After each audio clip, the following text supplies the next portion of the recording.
Episode 20 of NBA Unserious began 5 seconds ago. LeBron James has led the charge in Team USA's last 2 exhibition victories. Even at nearly 40 years old, it really makes you wonder what he could accomplish if someone put a nice team around him in LA. Rob. Andrew Nembhard signed a 3-year, $59 million extension with the Pacers today. In the words of Fred VanVleet, maybe the breakout playoff performer should have bet on himself. But in the words of Isaiah Thomas and Dennis Schroeder, take the money and run. Talking on his podcast, Paul George said that playing for the Clippers was like playing for the B team of LA.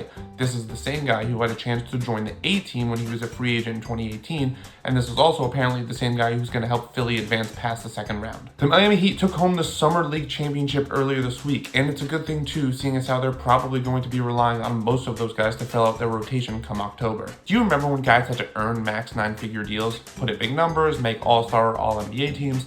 Now Evan Mobley becomes extension eligible, and it's just kind of like, oh, you're eligible for an extension? Well, we don't want to hear you whine about not getting the extension and ask for a trade, so, here, just take it already. Spencer Dinwiddie is returning to Dallas, where I'm sure there won't be any awkwardness pairing up with the guy who got him kicked out of Brooklyn. Stop me if you heard this one before. Reggie Jackson signed with a team that constantly underperforms with an often injured superstar that was previously coached by Doc Rivers. Surprisingly, he didn't return to the Clippers. He went to Philly. Chris Middleton had surgery on both his ankles last week, which is somehow already the excuse Doc Rivers is giving as to why the Bucks didn't win the championship this year. If there's one thing Celtics fans love more than a championship, it's when their fan favorite white guy gets paid, which Sam Hauser did in the form of a 4-year, $45 million extension. Tune in next week.